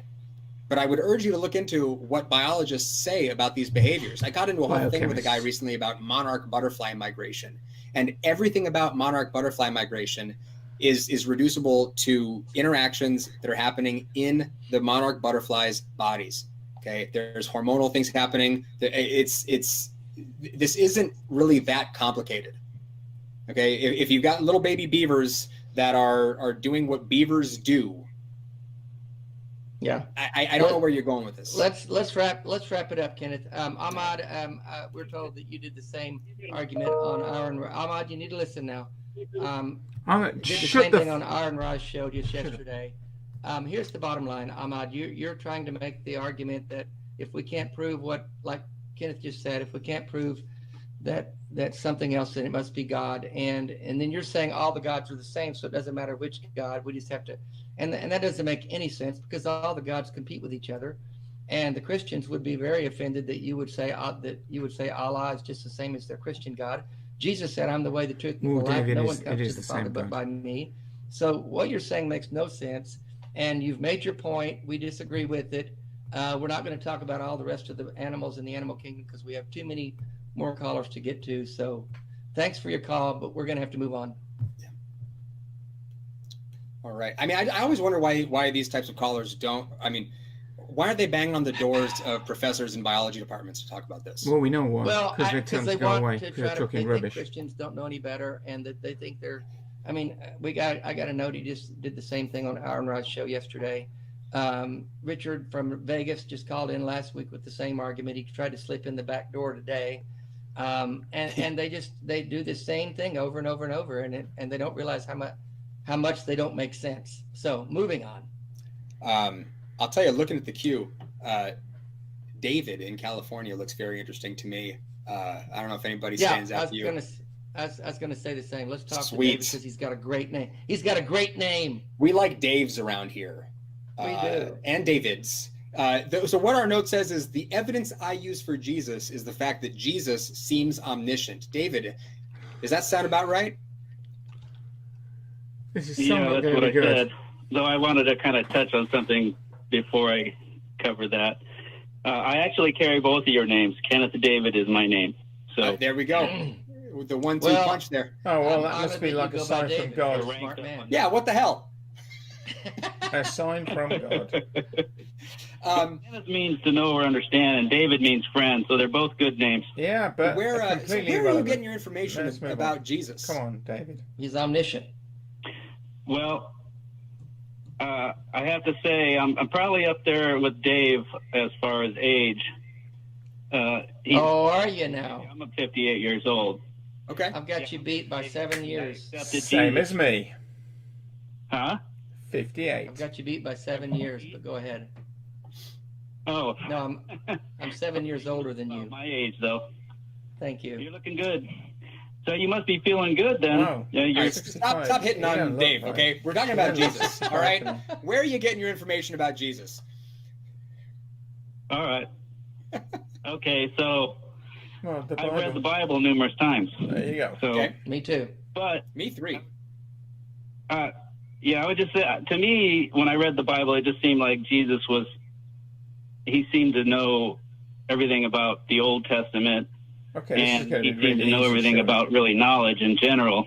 And so, to me, when I read his words, even today, after 40 years, it seems to me that I have really the same threshold of evidence that I had when I was just 18 years old. I don't know how old. Yeah, he had the same, I don't know what the word threshold means, he had the same evidence, a book. Old you guys were when you accepted Jesus, if you did, but I was 18.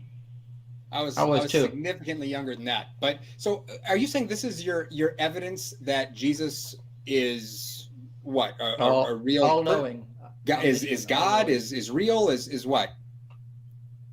Yeah, I just seemed to know that he was God when I read the Bible. I mean, my threshold of evidence at 18 years old was probably far inferior to what yours would be, you'd say, or Dave's evidence is today, right?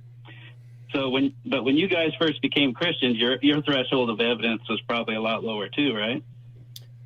Well, when I became Christian, I was a little kid. So let me respond to that, because I was exactly 18 when I became a Christian, and born again, spirit-filled Christian. But when you say threshold for evidence, I will say my threshold for evidence was the same then as it was 35 years later when I let go of Christianity, because the evidence is not there. And the idea that you can see the evidence of Jesus being omniscient in the Bible, you can't use the Bible to prove the Bible. That's a circular reasoning argument. And if the Bible says that Jesus is all-knowing, that doesn't prove that he's all-knowing. It only proves that whoever wrote the books of the Bible wanted us to think that he's all-knowing. And so, of course, the Bible's going to give you the evidence or the idea that Jesus is omniscient and is all-knowing. But the evidence, the threshold for evidence, as you say, the phrase that you used, is I never had any evidence. I just kept believing it for all those years. And I don't see any evidence now. That's why I'm an atheist.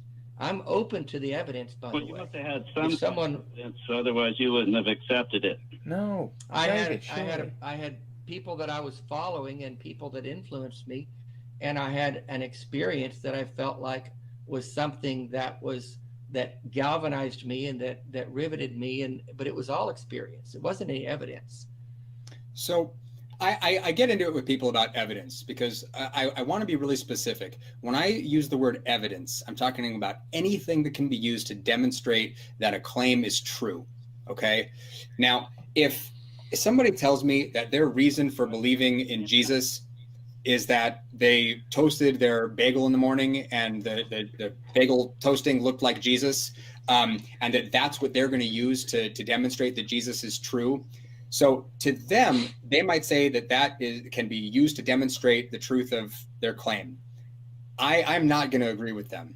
So their evidentiary standard may be significantly lower than mine. I would ask you, whose problem is that?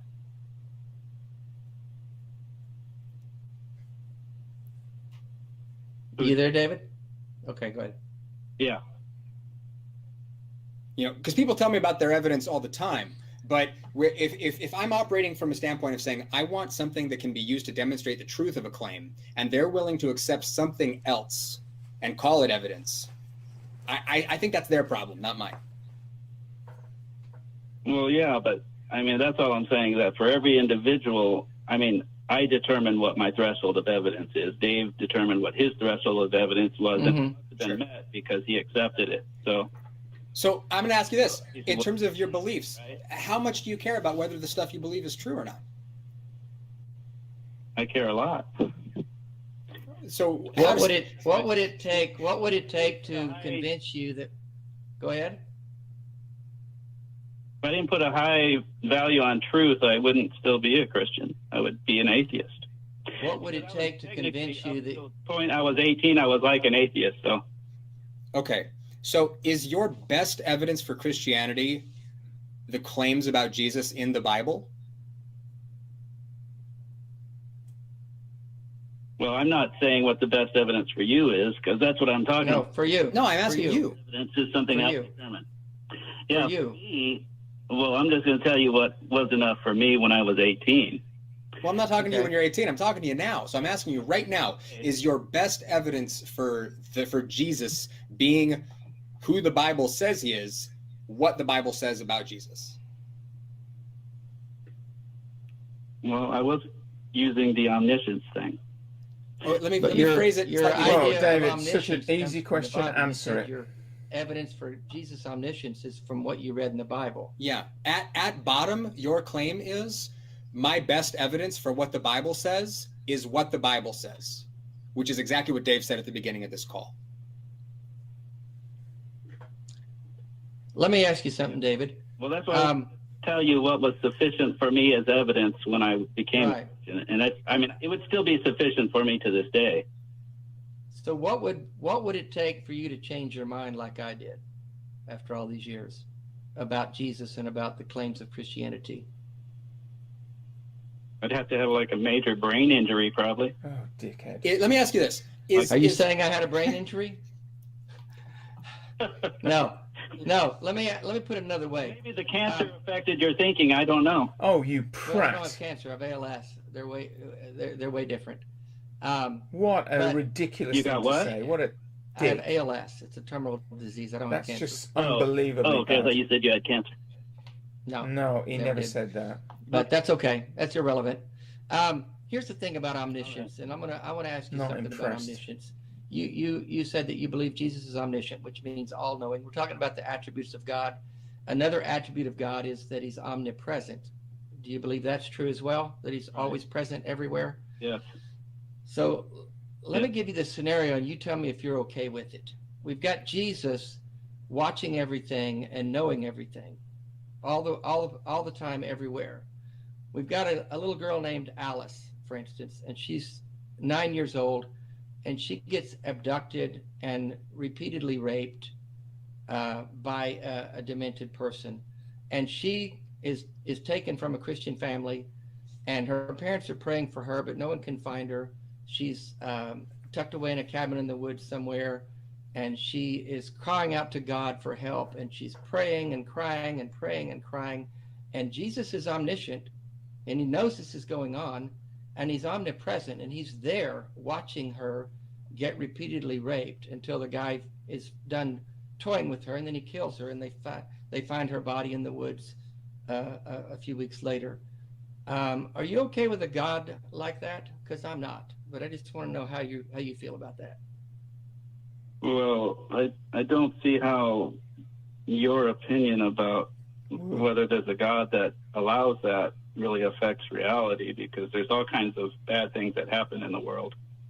I know, but this all-powerful, all-loving, all-knowing God allows it to happen to a 9-year-old girl who's incredibly innocent.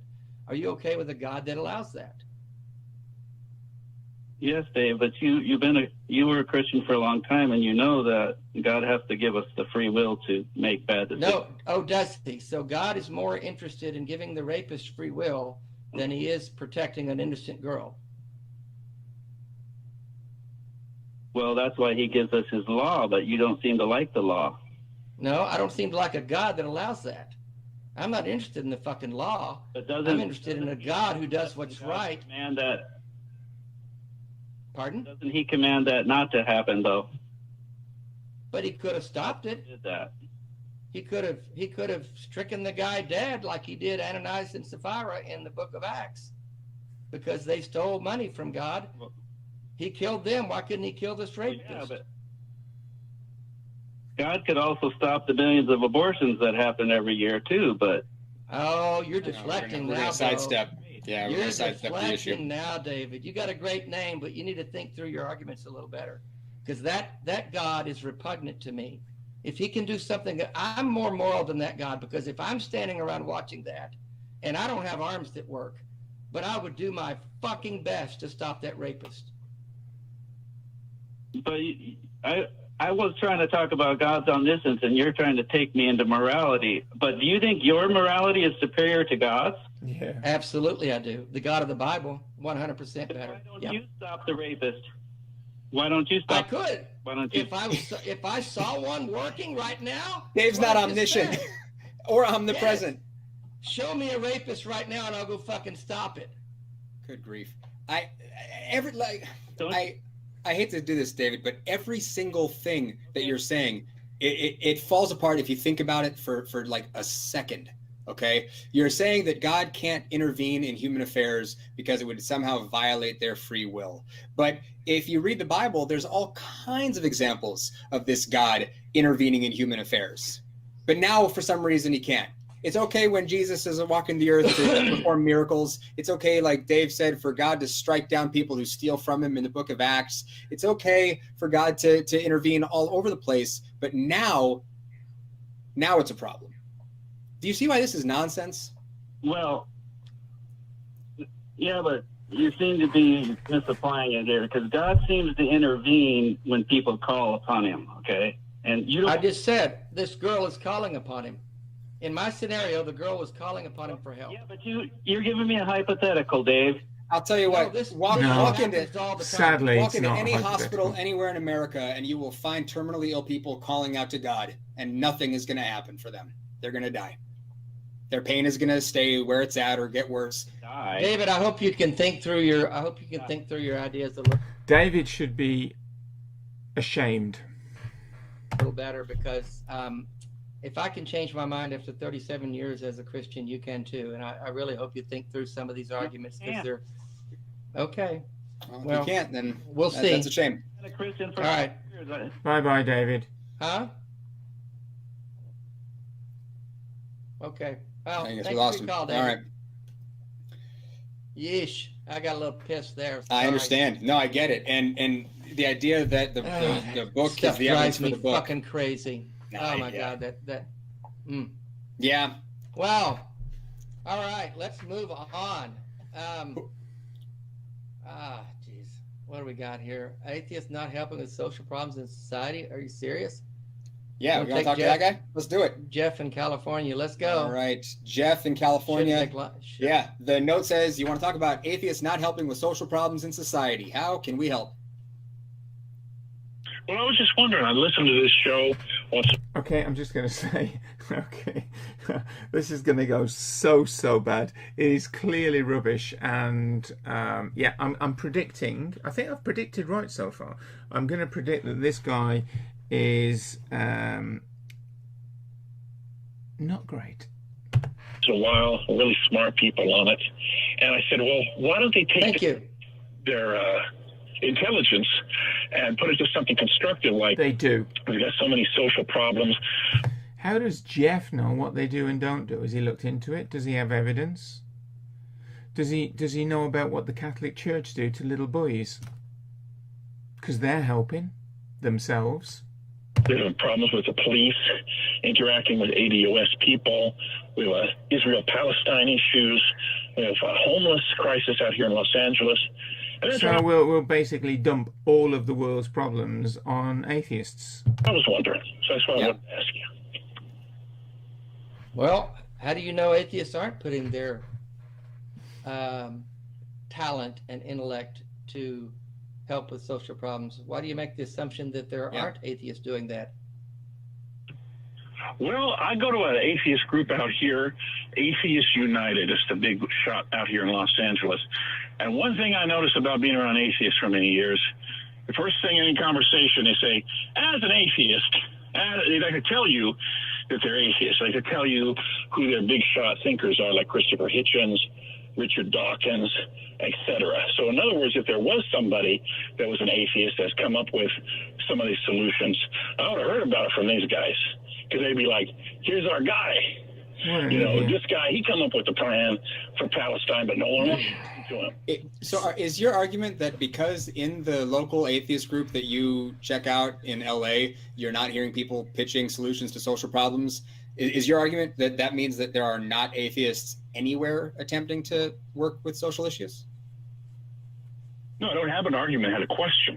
I've noticed as atheist meetings. It sounds like you're lumping all atheists into one group. Yeah. What is the question? Well, I'll start the question again. Why do the atheists who have the intelligence of the people on this that I'm talking to now, or who have the show? Let's do it a couple of weeks ago. Some lady, I don't know what her name was, Dillahunty, different guys, different people, take that intelligence and say, okay, I'm going to tackle this problem. We got a problem here in this country with ADOS and police. Okay. Instead of waiting for people to call up the radio show and make them look stupid because they believe in Jesus or Muhammad or whoever. So I'm going to put this. Okay. All right. Let me answer this a couple ways, Jeff. Yeah. First of all, you're lumping us into groups that we don't belong in. Secondly, there are atheists that are helping with social problems. The group that I'm a part of here in Charlotte, North Carolina, just yesterday had an outing to help feed the homeless and care for the homeless people. I know of people all over everywhere that do wonderful things for society. One issue that you might want to think about for a minute, do you know that there are certain states in this country that if you are an avowed atheist, you can't even run for public office? Were you aware of that? I heard something about that. Yeah, I heard. Okay, that. so Yeah. you know that might prevent us from going, hey, I'm an atheist, I'm going to run for mayor of this city. I wouldn't get 10 votes because we're viewed as monsters. And so when you see people doing things for helping society, just because they don't say I'm an atheist and wear a big A on their shirt doesn't mean that they're a God believer. So you're making a lot of false assumptions here. Here in Chicago, I can tell you, I'm on my local community policing board. So I go to meetings, I talk to local police officers and the leadership for our district with the Chicago Police Department. I've never once walked into one of those meetings and gone, as an atheist, here's what I think. I just show up and I do what I can to make my community a better place for everybody who lives here. So it might be the case that there's a lot of us out there doing shit that you're not aware of. Yes, of course. So who are your guys that have come up with these solutions? Because I've heard the atheists tell me about Christopher Hitchens and these guys, big shots like that. I wonder if he realizes whether Christopher Hitchens is actually dead. Died in 2010. Yeah, so who's come up with the plan? Well, first of all, there's no such thing as an atheist solution to a social problem, because atheism is the answer to one question and one question only. It's do you believe in a God or gods? That's it. That's it. It doesn't tell you anything else about a person's politics or where they stand socially. I've met atheists who I think are absolute pieces of shit when it comes to social issues. So it tells you nothing about anything. So for social issues, you'll find more humanists operating out there. You'll find skeptics. You'll find people who are using other tools in their toolbox to attack social issues. But I mean, if your point is atheism has no bearing on a person's social or political stances, I would agree with you. No, that's not my point. I'm saying people that identify as atheists, what are they doing to help the real social problems we've got in this country? Yeah, they're doing the same as everybody else. Some are doing something, some are doing nothing. Tons. Dave's out there feeding the homeless. I'm working with the police. There's tons of stuff. Well, I'm saying, do you know of any well-known atheists that come up with a solution or an approach to say, let's help this the police and ADOS? Yeah. Here is what it is. I know dozens of them in my own circle, and I could point to other people. I mean, you can find tons of atheists out there talking about policing, and it runs the gamut from people who are going to take more like really kind of conservative positions, like a Sam Harris would toward the police, all the way to people like my friend Cynthia, who takes kind of a more left-leaning approach, and everything in between, because atheism tells you nothing about where a person stands on social issues.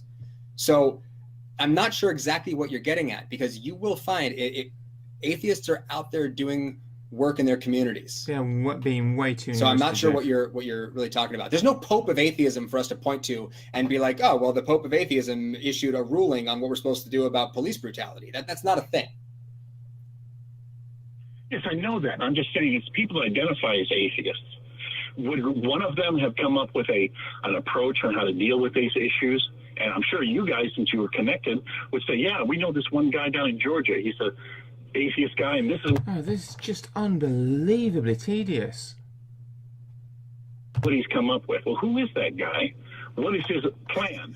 On what issue? I mean, I don't know what you want us to do here. Yeah, need to dump this call now. I run 3 issues: the homeless crisis, Palestine, Israel, ADOS, and police conflict.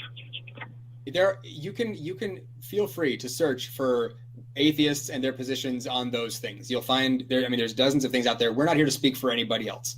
I know I have opinions on all 3 of those things. I'm sure Dave does too, but we're not here. This isn't like really like a social political type of show. We're talking more about what people believe and why, but we had to pick up this call because the note there about, atheists not helping with social problems in society, that stands out because generally speaking, like everybody I know at the ACA is involved in volunteer work and working to help with social problems in society. So I'm not sure really what more we can do for you. Well, no, you answered the question. It's a question I had. All right. Your answer, and that's it. I couldn't expect anything else from you. All right, cool. Well, thanks for calling in, Jeff. Have a great rest of your weekend. You too. All right. Unimpressive, Jeff. That was interesting. No, let's really. see. I don't know who else we have. It's just irritating. Let's see. Dave, are you with us or are we? Okay. Oh, Dave disconnected. All right. Here's what we got. And I wasn't supposed to mention it. Okay. Well, I'll tell you what. Let's answer. I I'll tell you what. I'm going to go with my own. Okay, we got another Kenny over here. So we got Kenny in Oklahoma. The note says, you want to talk about the amount or type of evidence that makes it extraordinary? What are we talking about, Kenny? Well, I don't know whether or not you accept. By the way, hello. Okay, this is just. I'm okay. Not going to go well. But hi. I called last week, and I like your catchy first name there, Kenneth. Hey, thank you. Yeah, I was almost named Kenneth. My actual legal name is Kenny. Yeah, in your own time, Kenny. My mother just got over a C-section, and she wasn't in her right mind. But I was named after a man named Kenny. But anyway, but it was never named Kenneth. Come on, okay, Kenny. let's get off that. Yeah. Okay, quality versus quantity. We accept extraordinary evidence that has a large cumulative buildup, or does it have to have a specific extraordinary quality, like a purple thunderbolt over your left shoulder with Jesus' Hebrew name on it or something? I mean, okay, this is just a ridiculous idea, but actually there's a scientific bent to this particular issue, and it's all about the concept of claims and evidence for claims and extraordinary claims, and the need then for extraordinary evidence. If someone that I knew not very well chatted to me and they said that they had recently had a new pet, and it was a puppy dog named Flora, for example, which is my puppy dog from 7 months old now. I don't know that that's true, because, you know, I haven't gone to their house, I haven't seen that it's them, I haven't seen a bill of sale, I don't know, but I would accept that. I would accept it on nothing other than their word, even though that's really not evidence, because that's not a particularly difficult or outrageous or unusual claim to make, that they have a puppy dog. So that's a claim that is not unusual, and I don't really need any unusual evidence in order for me to sort of accept it. However, if they'd said, I have taken possession of a new pet, and believe it or not, it's an elephant. Okay, now that would be an unusual claim. And if I just checked, first of all, to make sure that actually what they were telling me was what I thought they were telling me. You mean an elephant, as in, like, you know, an elephant, a trunk, it's going to get big, it's going to be, you know, ginormous. And they said yes. Okay, now that would be an extraordinary claim, since those are a protected species, and normal people don't just have an elephant in their house and their back garden as a pet, taking it for a walk across the fields or whatever. I would need something serious in the way of evidence to even start to, even if bizarrely I went back and there was an elephant in their back garden, I would still not necessarily believe that it was their pet, because I would accept the fact that, okay, this isn't right. I'd need, if I wanted to truly believe, I'd need to see something else, some other evidence. I'd need to see some documentation that stated that somehow some official organisation or body had allowed them to have this, and I'd probably want to see where it came from and who was the people that provided the elephant, how much were they paid, and where is the document that states that they fully understand what they are doing to this baby elephant in passing it on to this person that I kind of know. So I would need extraordinary evidence for an extraordinary claim. How is that a weird idea? Come on, Kenny, let's go with it. Build up, or does it have to have a specific extraordinary? Whoa, okay, seriously. My grandma briefly had a pet elephant. Seriously? Where was your grandma? Which part of the world was your grandma? During the war, the elephants had to be evacuated from a nearby zoo, and they ended up at her family farm for a few... Okay, so where was the farm? Which part of the country was the farm? I am now intrigued. This is going to come up. This is going to... Cataclysmia, when we meet on a Thursday evening, this is going to come up. I am warning you now. Which part of the country was this? I'm pausing because I'm waiting for the blooming answer. Which part of the country was this farm? North Wales, okay. Which is where I'm from. Okay. And okay. And it was during the war. And is it because they were worried about kind of like bombings and things? Let's spread them out to try and minimize the risk of the animals being killed, I assume. Okay. So using the concept of pet is slightly different to what I'm saying, but we were basically taking these out of their concentrated area and spreading them out so we had a better chance of them surviving. Okay, all right, fair enough. And now I'm not going to disbelieve that because the war is an extraordinary situation, and I understand the fact that we've had world wars. And that the idea that we would then have to do extraordinary things in a world war in order to protect our way of life or our infrastructure, that is not an unusual situation then. That is not an extraordinary situation. But that is, wow, sugar. And down the road they had tigers. Wow, and that is fascinating. Truly fascinating.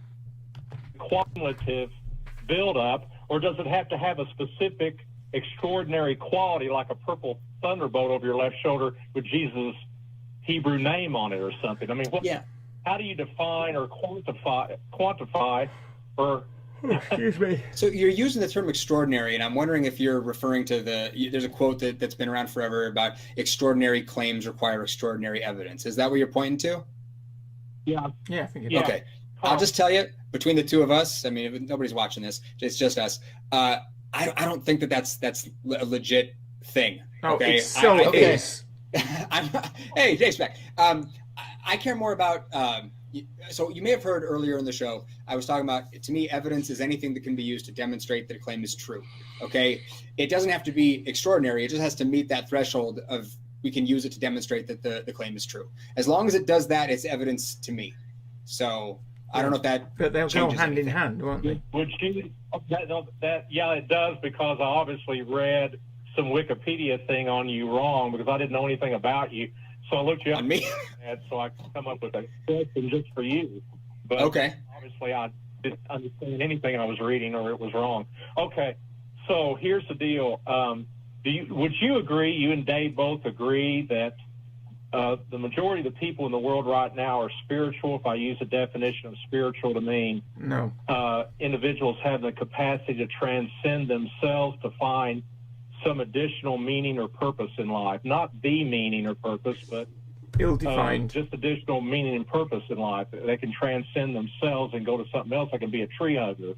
They can meditate on pond ripples that they had seen and remember in their mind and get a calmness, maybe activate some oxytocin or whatever. But anyway, they find meaning in life and the meaning in life might just be coming to peace with themselves.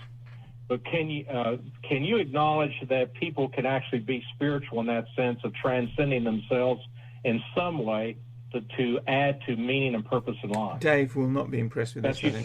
Are you saying that most people do have that ideology? Is that what the question was? I believe most people do approach, most human beings are spiritual. Right. So if that's true, I mean, I guess that may be true, but I guess I missed the first part of y'all's call. I apologize, I lost the power, but what would that, I mean, if that's true, what does that mean? Well, I was going to go to a subset of that, which is to be religious. Right. So if, let's say the vast majority of the people in the world are religious, so what? What does that mean? Yeah, because people can find meaning in anything. I sort of object to the use of the word spiritual, just because I think it muddies the water a little bit. But I would go with you in saying people find meaning in all kinds of stuff, and we can use that as a jumping off point if you want to. But Dave's question is the one that matters. It's where who cares? What would that mean if we were to determine that 75% of the people in the world were religious of some sort? What would that mean? What difference does that make? It would mean that there's nothing extraordinary about being spiritual or religious, because it's common, and ordinary means to be common, status quo. That's not the point. The reason why there's something extraordinary attached to the resurrection of Christ. Hang on, that's not the point. And it's interesting that he says that. Let's suppose that 75% of the world's population agreed or accepted the fact that Jesus was the Son of God and was crucified. That doesn't mean that it's right. That just means 75% of people believe it. That's the same in science. That's like the same as saying that if I've got a bunch of evidence, if I've got a bunch of data from an experiment and the experiment is producing shit data, if I just do that experiment lots and lots and lots of times, I've got lots and lots and lots of shit data. That doesn't make the data any better. It just means I've got more shit data. That's all it means. It doesn't make it more real. The fact that people believe something and that potentially more people believe it, that doesn't mean it's more true. That's a fallacy. That is simply not correct. There's no evidence there. Just because somebody believes it, that is not evidence.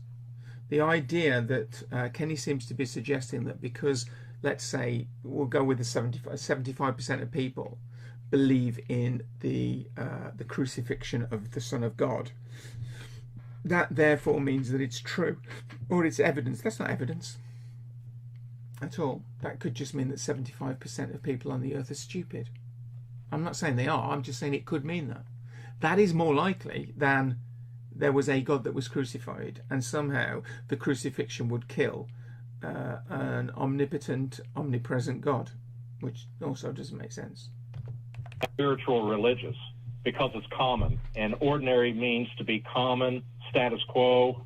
The reason why there's something extraordinary attached to the resurrection of Christ is because it happened one time that this guy got his body back and was glorified. No, that's not the reason that the crucifixion is extraordinary. The reason the crucifixion is extraordinary is because it's a reference to the fact that someone died. Not died for like clinically, like, they sort of like their brain stopped working for a few moments and then they were brought back. They were dead for, well, it kind of says 3 days, but it clearly is not 3 days between Friday and Sunday. But somebody was dead for days and then came back to life. That is the extraordinary claim. And the reason it's extraordinary is because no one has ever done that. No one on earth has ever, to our knowledge, in a situation where we can actually look at the evidence, has ever died, been dead for a couple of days, and then come back again and been absolutely fine. Not a single person. That's why it's extraordinary. And the fact that it says it in a book does not mean it's true. It's called the first fruits of the resurrection, a Christian dogma. Even the Christians recognize that one person got a glorified body, Christ, and we're everyone else is waiting on the end of that. I'm not getting to the resurrection. I'm getting to another point, and the point is that I believe that human beings are natural beings and spiritual beings because they're able to operate under both things. And that's my epistemology. I don't limit my epistemology to only things that are materialistic, physical, or natural. I believe that I can be spiritual, transcend myself, and even to the point with my religion, which is the majority religion in the world, Christianity, and I'm Eastern Orthodox, which accounts for a third of all the Christians have ever lived, I'm extremely ordinary in a lot of ways. And so if that's ordinary, why should I agree with Kenneth? Why should I worry about, to a certain degree, agree with Kenneth that why should I be worried about Carl Sagan's statement, extraordinary claims require extraordinary evidence, when I'm not extraordinary? And I mean, but your claim is, Kenny, your claim that Jesus rose from the dead. Wait, your claim that Jesus rose. Kenny, shut up and listen. Kenny. You've talked a lot. Hang on. My power went off, so I lost a few minutes. So I got to talk now. Your claim, you may be ordinary because a lot of people are like you. Big deal. Your claim that Jesus rose from the dead, which is a physical impossibility and is not proven in any way, is an extraordinary claim. And your claim that belief in that act, the resurrection, makes one a born-again Christian, which then allows them to inherit heaven when they die. Those are extraordinary claims, Kenny. So those require some extraordinary evidence. What do you have? Yeah, and just to dovetail into that, just really quick, because at the beginning I said the thing about sort of the sufficiency of evidence and the nature of evidence, but what Dave is talking about absolutely, I mean, is legit. So yeah, if I tell you that I have a dog, it's not going to take much to prove that to you. Well, okay. Now, if Kenneth starts talking about an elephant, we're going to freak out. And I think because I used the idea of the dog earlier, if Kenneth starts talking about an elephant now, I think that might mean that I'm the Son of God. I've got the initials for it, JC. So let's just wait and see, because I'm getting a goose pimply feeling. Whoa, I'm getting a goose pimply feeling now. This could be a big moment on the internet. You see it now for the first time. Let's do this. I'm gonna go back. I'm gonna go back like whatever it is, 5 or 10 seconds, because this could be a big moment. Yeah, if I tell you that I have a dog, it's not going to take much to prove that to you. But if my claim is that I have a personal relationship with an itinerant Jewish rabbi who resurrected himself because he was a God man 2,000 years ago, yeah, we're talking about a different thing. So, okay, what's your evidence, Kenny? Where did the elephant what's go? the evidence? I didn't call up to give evidence for the resurrection.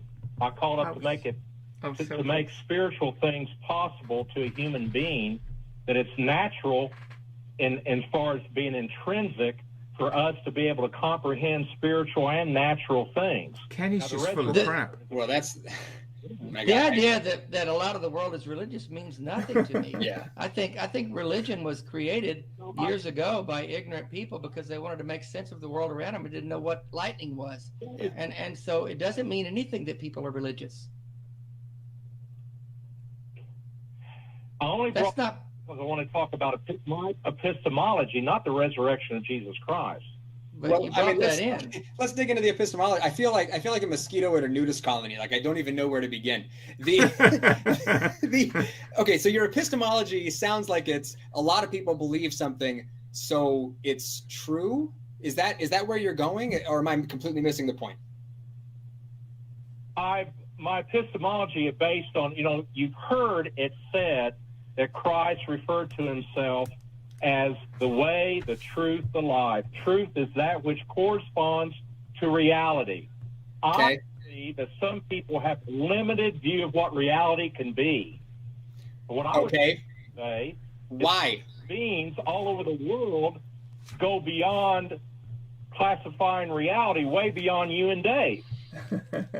Great. What does that tell us about the nature of reality and whether the things they believe are true? Okay, well, true, but true how? Through naturalism, empiricism, rationalism? Why? Great. Okay, so let's back up really quick. How do you define true? What is truth? Okay, truth is that which corresponds to all of reality. Now you got to determine what's real. Great. How do we do that? You do that by acknowledging that human beings can perceive what's real in both the natural and the spiritual areas. No, there's no wait. How do you? You can't just say that and make it true. Yeah. You're saying that we all have the ability to determine something in the spiritual realm. Prove that, Kenny. I don't believe that 1 second. So tell me why that's true. Well, anthropologists and child psychologists have already established that children, if they could be left alone to feed themselves and all that and develop their own society, would eventually invent a religion. It's man's nature to be religious. That's my God. That's not exactly a glowing. That has nothing to do with the whole epistemological thing. But that's not exactly like a glowing recommendation. That's not making something true or real to say that a bunch of people do it. There's a bunch of people who believe QAnon was a thing. There are a bunch of people who believe Trump's won the election. That doesn't make it true, Kenny. Kenny, you're talking about perception. I'll tell you this. I've talked to a startling number of people in the last year who believe that they have perceived ghosts, that they live in haunted houses. Do you think that their perception equals reality? I believe their interpretation could be wrong of what they're actually Totally. experiencing. But I haven't been in that house, so I don't know what's going on. Cool. So are you aware that people's perception can be flawed? People's interpretation and perception can certainly be flawed, but the vast majority of all the people live being wrong that religion is something that society. Yeah, you're using the vast majority argument, and it doesn't flow. Well, I think we've watched. Yeah, we kind of run to the end here because it is exactly that. It's sort of an argument from popularity here. Religion. Okay. My last point was simply that intrinsic religiosity, according to multivariate analysis, mega studies, demonstrates that It's a mega crime study. and immoral behavior is reduced. That was proved That's in the debate. bullshit. That's not true. That's and immoral absolutely behavior not true. is reduced. That was proved in the debate. That's not true.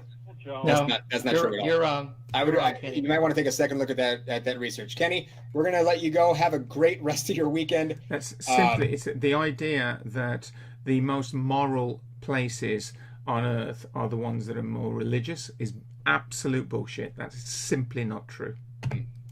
Wow. All right. What do you think, Dave? Yeah. I think it's like midnight, studio, guys. So you're in charge of the calls. Oh, well, we only have one more, so let's see one more. We're running out of time anyway, so yeah. If anybody's We've got watching Peter this still in Texas the UK, I'm wants to know really happy what that the you goal are, of but you need to get atheists some are, and are we sleep, trying guys. to convert This is people crazy. to atheism? Is that an accurate assessment of what you wanted to talk about, Peter? Okay. Actually, can I? Before I answer that, can I just tell you? Look, I've never watched or listened to an entire episode of your show. I've come across things on YouTube where you got little segments, and they've been interesting as heck. Matt, especially. Geez, guy's freaking brilliant conversationalist, and what is he Is he a lawyer or something? He should be working. He's okay. Matt's okay. People off. All right. If you were to say that to Matt, he'd be like, "Please stop." So, but what are we talking about? Yes. Okay, so I've watched a little bit of your show, bits and pieces, but overall, what is the primary goal of your show? But let me go on a little bit before you answer, because it's kind of a loaded question. So do you mind? It'll be like... Unload that question. Okay, so anyway, what is the primary goal of your show, the Atheist Experience? Like, what would be the ideal, ultimate scenario for you guys? Are you of the belief that if everyone converts to atheism, there will be no more holy wars, there will be less violence in the world, and all in all, the world will just be a better place if everyone were atheists? Is that basically what you guys are trying to do, or am I way off, guys? Sorry, that's smart, so bear with me, okay? Neither am I. So I said at the beginning that the show is a production of the ACA. So the goals of the ACA are the promotion of positive atheism and the separation of religion and government. So that would sort of be the foundational goals of what we're trying to do here. Okay, but by doing that, what would be achieved? Well, when you say convert to atheism, that's not really a thing. Atheism is not a thing. It's not. We're not trying to form a different religion. Peter, you need to just shut up and listen to the answer. It's a response to the claim that that there's theism. It's a response to a claim. So there's no big uniform idea behind it. We're not trying to convert anyone. What we're trying to do is help people think critically about the beliefs that they have, because the beliefs that people have inform their actions. Yep. And over time, we have seen that religious beliefs inform actions that cause damage to people. One example, kids in my evangelical strain that I was in fundamentalism, were taught from birth, as soon as they were old enough to understand, going to Sunday school and vacation Bible school, they're taught that you are a dirty, rotten sinner, and that left to your own devices, you will burn in hell, and that you need a savior to rescue you from yourself, because you had the misfortune to be born, and you were born as a reprobate, and only Jesus can save you. That does incredible damage to a person's self-esteem and self-worth, and it causes much trauma later in life. That's just one example. I could go on and on, but overall, religion does a lot of damage. Yeah? Well, okay, but what you just mentioned there, What if it's true? What if it's not? I asked you first. Oh, well, if it's true, then you need to show some evidence for it. If it's true, then in my experience, everybody at the ACA would want to believe the true thing, and then, you know, sort of act accordingly. Yeah, we're always saying, bring the evidence. We do this show all the time saying, if you've got evidence, bring it. And every caller after caller comes up with evidence that's not there. So we're still looking for it, Peter. So if I was to start asking you for evidence of certain things, would you be opposed to that or not? No, go ahead. I'm not making a claim though, so go ahead. No. I'm not really in a position to do that because I've gotten really nothing on my mind. We're kind of going off on tangents here, but no. But the point is, that the Christianity, as a Christian, you're making a claim, and the claim requires evidence behind the claim. As an atheist, we're not making a claim. In fact, you need to understand something. An atheist is not saying there is no God. An atheist is not saying, I believe there's no God. An atheist is saying, I don't believe there's a God. Huge difference. I'm not making a claim. I'm responding to your claim. Well, I never thought of it that way. You put that nicely. I'll tell you what, since you like Matt and think Matt's smart, look for more videos of Matt, and inevitably you're going to run into him talking about the burden of proof, and he'll talk about how it's like if you're in a courtroom, okay, and someone on a jury is evaluating the evidence, okay, we're saying someone is guilty or not guilty of committing a crime. The burden of proof rests with the prosecution, who is saying this person is guilty. So basically, you've got all of theism out there as the prosecution saying God is guilty of existing, and the atheists are the folks saying we're not convinced, not guilty. That doesn't necessarily mean we think that God is innocent of existing, but here at the ACA, not guilty would be the verdict up to this point. So, does that make sense? Yeah, okay. I'm not sure whether, I mean, I got it. I'm sorry, say the last, I just missed what you said. I said, does that make sense, what we're, how we're putting that? Yeah, it does make sense. But I was like, if you ask me, let's say I get another call, because I think you're at the end of your I don't know, your time limit. I don't even know how long your show is. Yeah, we are running out. Okay, so I don't have time to give you proof today because I'm just not organized enough. But if I come on another show and say, yeah, I can give you some proof, and then I follow it up with it by saying, but you guys are going to have to help me with it. Well, let me ask you this. Just really quick, let's see what we can do, because if you're convinced that there is a God, you're convinced for some reason, I would assume. So what would be, just off the top of your head, just as we're having a conversation here, what would be your best reason why someone should believe that a God is real? Well, that's it. I don't want to start getting into it today because this is just not the time. But okay. Can put my stuff into a better arrangement, and if Dave and Ken. It's an interesting idea that somebody who believes in a God believes that there is a creature that created the universe and created it not just like that, but created it with us in mind and loves us enough to obviously be particularly concerned about what we do in bed, what we eat, what kind of clothes we wear, what kind of food we eat, that pay that much attention to us. And we believe in that God, like Peter does, but we can't actually say why we believe. Kind of caught on the hop there is a bit of a weak position, I think. Yeah. Ideally, I'd like to have Matt on, because, I mean, the guy is just brilliant. Oh, well, hey, you take what you can get, right? And I don't even really like the guy, actually, but I think he's... Oh, Jesus Christ. That's okay. He doesn't like you either. No, I'm just kidding. Well, you know what? Do some thinking, get some notes together. Do some thinking, get some notes together, and call in again. Yeah. Okay, I'll do it. But last question is, I noticed that for something you don't believe in, some... Okay, I don't know what Peter's about to say, but I'm not completely convinced by what he's doing here, so I'm really worried about this last bit. Something. I noticed that for something you don't believe in, something, you use God's name and Jesus Christ's name quite a bit. Why is that? Well, they haven't, but so...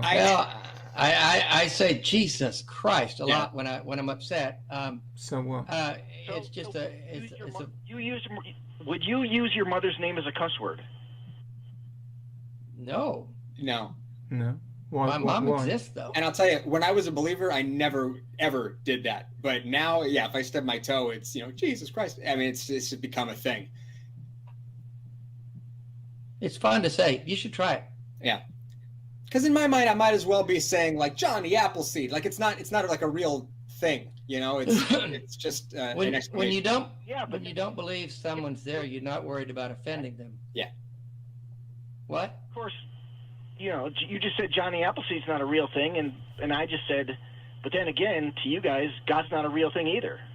So, listen, before people come at me in the comments about how there like is evidence for a historical Johnny Appleseed, I was just pulling a name out of my ass. Okay, so please direct your hate mail to Matt. I don't know, not because I don't care. It's done affectionately, guys. Really, I'm just trying to see what your sense of humor is like, how uptight. But you guys seem really cool, and I like that. We are cool. Again, my name is Pete. My name is Pete from El Paso. I would like to get on the show another time if I can. And the very last kind of question is just, Dave, man, I heard about the ALS diagnosis, and that kills me, man.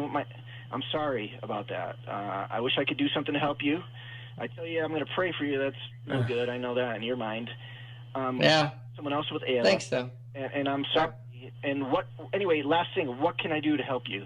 What can I do to make your life better? Piss off. You know what? Send gobs of... That is just a bloody terrible thing to say. Yeah, I'm not impressed with that. Because I think it's insincere. Money. I need money, man. No, I'm just kidding. I'm just kidding. You know what? Just saying that is enough. I appreciate your concern, man, but thank you. I'm sorry, what'd you say? No, I said that's cool. I'm looking at Kenny. Yeah, give $100 to a cancer charity to help children. That'll make Dave feel better. And on like YouTube, and he's kind of like laughing, getting a good. I'm just like, because Dave's got such a positive attitude, and I know if I was in Dave's position, I think about this. I don't know that I would be, able to be as warm and generous and just kind in the face of. It's weird. I don't know, because I mean, I'm kind too. You know what? But, none of us. We don't need to get down that rabbit hole. None of us know what we're going to do in a certain situation until we get there. So. Yeah. Ain't that the truth? It's just life is what it is, and we make the best of it. Grab all the moments you can, Peter. Grab the moments. It's all about the moments, and this life is the one we know we have. Yeah. Have a great rest of your weekend, Pete. All right. Yeah. Bye, Pete. Is that it? I think that's it. We are off the ground, so throw some support behind that if you want to stay done. So I'm going to pause that now so that we can finish this. I would like to make a few comments before I leave, if that's okay. Can I just read this? I had an experience like that the other day. Some random friend of a friend wrote me a letter to say sorry for my donors and they're praying for me. I appreciate the sentiments, but it was creepy indeed. Sadly, there's no evidence that prayer works, but in fact there is plenty of evidence prayer doesn't work. And these sorts of things, when someone has got an illness that is just really difficult to deal with, I think that it is really difficult to know what to do, what to say. The only thing you can do, I think, honestly, is just show the person that you care and that you're with them, and that you will offer a shoulder to cry on, and that you care for them, which I hope, to be honest, we do for you. I would like to say that I don't. This evening, I was on the edge. I was almost about to have evidence that I was a god. Yeah, or vote to fund the NHS, indeed. So I'm gonna finish with the this evening. I was almost in a position to provide evidence that I was indeed a god. I didn't quite make it. Maybe next week. And I'd like to say, again, I think I might have mentioned this at the beginning or at part way through. If you're looking for something to do with your life in the sense of, you know, does my life have meaning or not, then just think about the simple things. Try and make a difference to someone else's life in a positive way, of course. Look after your family, look after your friends, be very, very happy to your and nice to your parents, particularly be really happy to your mother, and stay safe, look after yourself, stay healthy, get vaccinated if you can, and just be happy. And I'm going to finish there. So take care, have a good week, and bye bye.